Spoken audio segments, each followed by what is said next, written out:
नमस्ते मेरे युवा मित्र। मेरा नाम मध्यस्थ है। मैं आधा मानव और आधा आत्मा हूँ और मेरा एक विशेष कार्य है। मैं तुम्हें 2000 साल पहले की एक कहानी सुनाना चाहता हूँ, लेकिन कोई साधारण कहानी नहीं। मेरा काम तुम्हें उस समय के बारे में बताना है जब उरांतिया में, हम मध्यस्थ पृथ्वी को यही नाम देते हैं, कोई बहुत खास आया था। ये कहानी है कि कैसे पूरी दुनिया, हालांकि वह अनजान थी, कुछ असाधारण के लिए तैयार हो रही थी। कल्पना करो कि मैं एक पंखों वाला इतिहासकार हूँ जिसने ये सब ऊपर से देखा है, और अब तुम्हारे बिस्तर के पास बैठकर तुम्हें हर समय का सबसे बड़ा रहस्य फुसफुसाता हूँ। हालांकि मैंने खुद सब कुछ देखा है, फिर भी मैं लिखित मानव स्रोतों का उपयोग करना पसंद करता हूँ, क्योंकि तुम मनुष्य दुनिया को अलग तरह से देखते हो।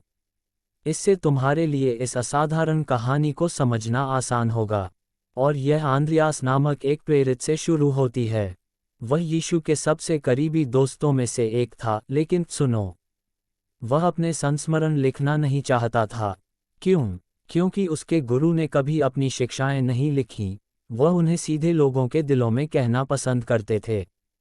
इसने सुसमाचार के लेखन में देरी की, लेकिन मैं, मध्यस्थ, को ये सारी कहानियां इकट्ठा करने और तुम्हें सुनाने की विशेष अनुमति मिली है। ये समझने के लिए कि यह समय खास क्यों था, तुम्हें दुनिया की कल्पना एक बड़े, जीवंत मोज़ेक के रूप में करनी होगी। 2000 साल पहले की दुनिया की कल्पना करो। ये रोमांच से भरी जगह थी। अच्छी सड़कें दूर देशों को जोड़ती थीं, और समुद्र नाविकों के लिए सुरक्षित थे। व्यापारी रेगिस्तानों के पार कारवां में यात्रा करते थे, रेशम, मसाले और सुंदर कपड़े ले जाते थे। गलील का एक छोटा सा शहर, नासरत, ऐसे ही एक महत्वपूर्ण चौराहे पर स्थित था जहां दुनिया भर के यात्री मिलते थे। यीशु के समय में, गलील रोमन साम्राज्य पर निर्भर एक क्षेत्र था।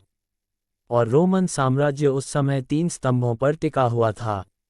पहला और सबसे महत्वपूर्ण स्तंभ था रोमन व्यवस्था। रोमन संगठन के उस्ताद थे। उन्होंने सड़कें बनाई जो सदियों तक टिकीं। कुछ आज भी मौजूद हैं। उन्होंने समुद्रों को समुद्री लुटेरों से मुक्त कराया, ताकि जहाज सुरक्षित रूप से रेशम, तेल और मसाले ले जा सकें। रोमन साम्राज्य एक बड़े घर की तरह था जिसमें कई कमरे थे, विभिन्न देश थे, लेकिन एक ही प्रवेश द्वार था, कानून और व्यवस्था। दूसरा महत्वपूर्ण स्तंभ था यूनानी ज्ञान। यूनानी भाषा आज की अंग्रेजी की तरह थी, हर कोई इसे जानता था। रोम का एक व्यापारी, मिस्र का एक दार्शनिक और स्पेन का एक नाविक उसकी बदौलत बातचीत कर सकते थे। यूनानियों ने दुनिया को कुछ सुंदर भी दिया, ज्ञान, कला और सौंदर्य के प्रति प्रेम। उनके दार्शनिक बड़े सवाल पूछते थे, हम कहाँ से आए हैं? अच्छी तरह कैसे जिएं? तीसरा स्तंभ, साम्राज्य में यीशु की शिक्षाओं के प्रसार के लिए आवश्यक, यहूदी विश्वास था। यहूदी दुनिया भर में बिखरे रेत के कणों की तरह थे, कई देशों में रह रहे थे। हर बड़े शहर में उनका आराधनालय था, प्रार्थना और अध्ययन का स्थान, लेकिन उनके दिल हमेशा यरूशलेम के लिए तरसते थे, जहां उनका शानदार मंदिर था। हर साल, उनमें से लाखों लोग त्योहारों के लिए वहां आते थे, जो विभिन्न भाषाएं बोलने वाली एक रंगीन भीड़ बनाते थे।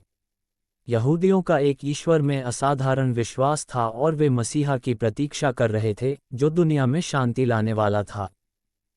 हर यहूदी समुदाय में एक आराधनालय था। दिलचस्प बात यह है कि वहां गैर यहूदी भी आते थे, जिन्हें ईश्वर से डरने वाले कहा जाता था।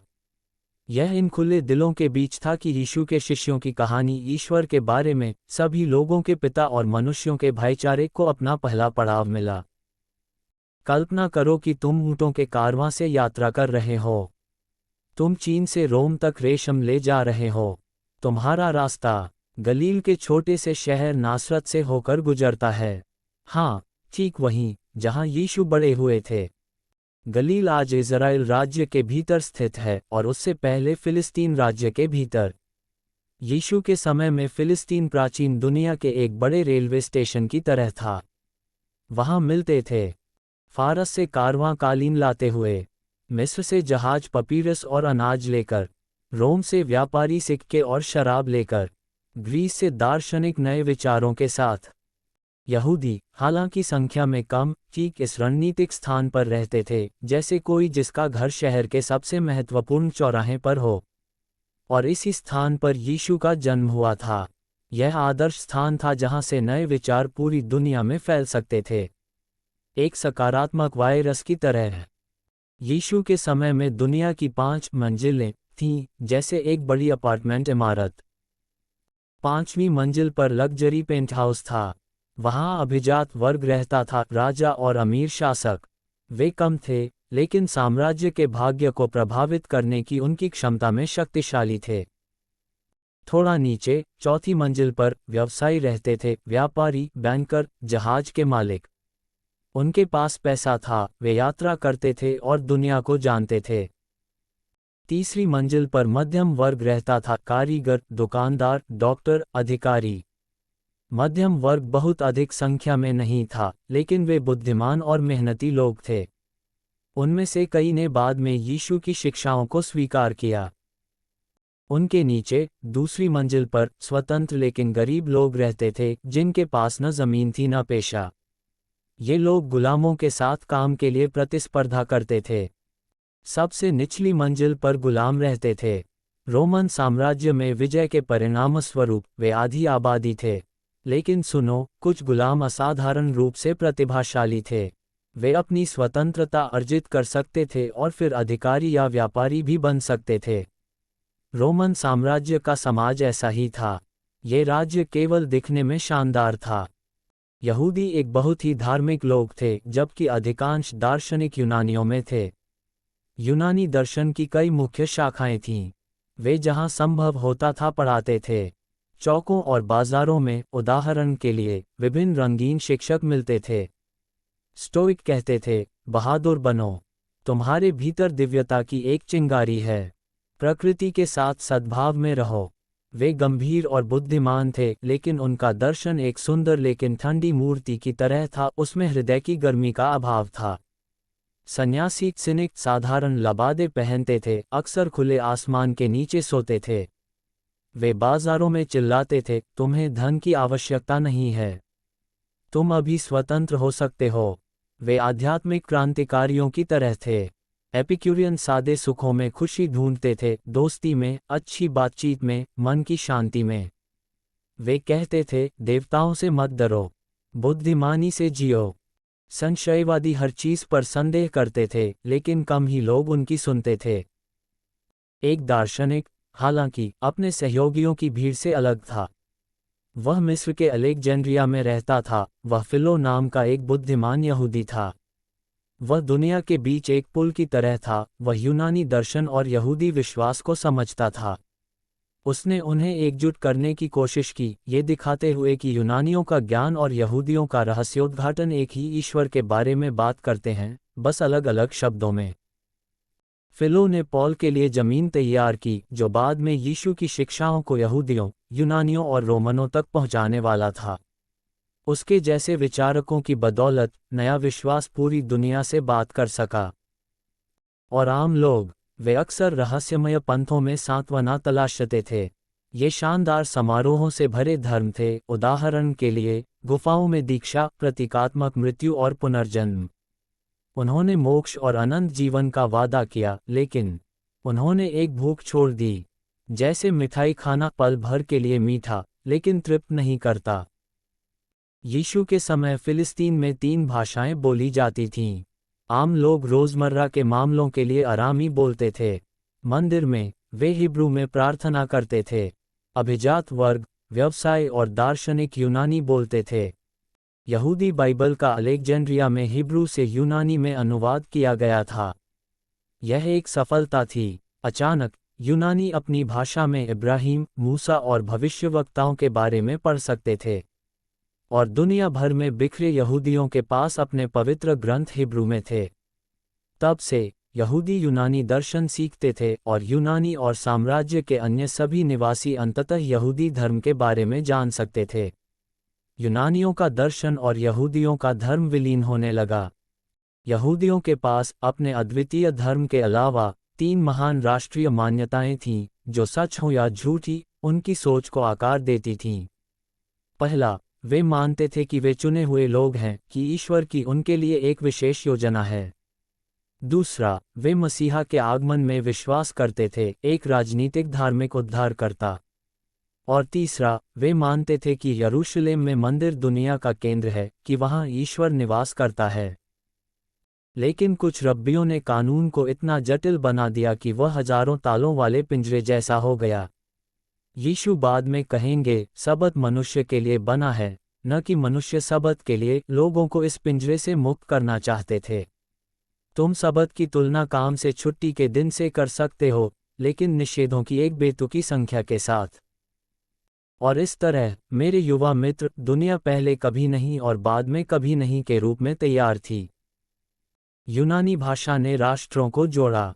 रोमन सड़कों ने यात्रा को संभव बनाया। यहूदी आराधनालयों का नेटवर्क पूरे रोमन साम्राज्य में मौजूद था। उन लोगों की आध्यात्मिक भूख जो दर्शन और रहस्यमय पंथों से अधिक कुछ चाहते थे, भरे जाने की प्रतीक्षा कर रहे एक शून्य की तरह थी। यहूदी मसीहा की प्रतीक्षा कर रहे थे, और बाकी दुनिया को आशा की आवश्यकता थी। इसकी तुलना एक बगीचे को तैयार करने से की जा सकती है।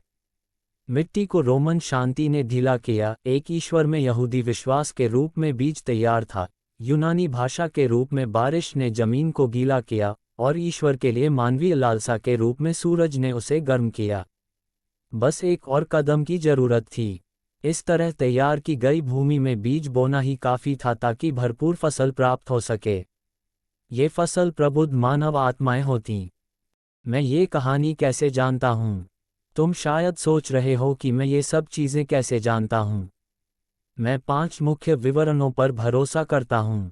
प्रेरित आंद्रियास ने यीशु के जीवन के रिकॉर्ड बनाए, जिनका उपयोग बाद के लेखकों ने किया लेकिन जो बीच में खो गए। प्रेरित मरकुस ने प्रेरित पतरस की यादें लिखीं, लोगों के बीच एक चरवाहे के रूप में यीशु की एक सरल कहानी।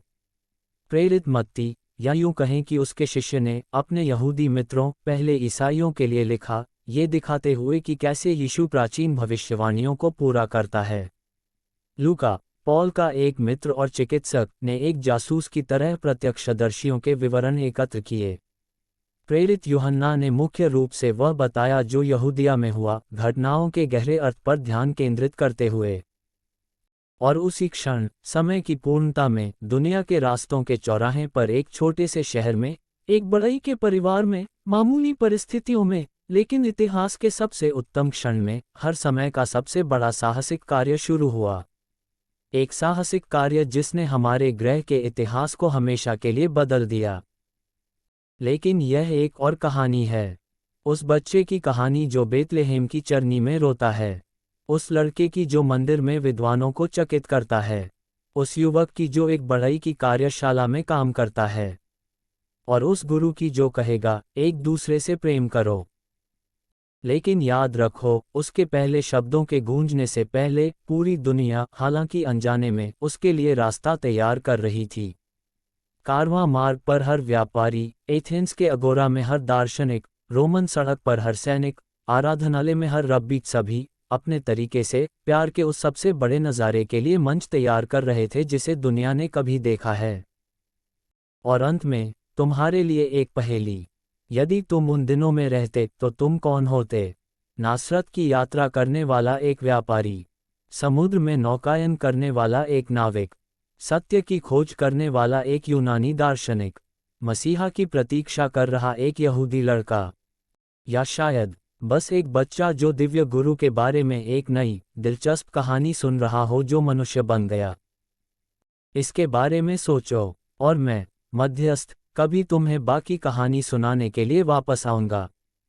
कहानियों के एकजुट बंधुत्व से मध्यस्थ, हमेशा के लिए समय के रहस्यों के माध्यम से तुम्हारा मार्गदर्शक और आध्यात्मिक रहस्यों के सभी युवा खोजियों का मित्र।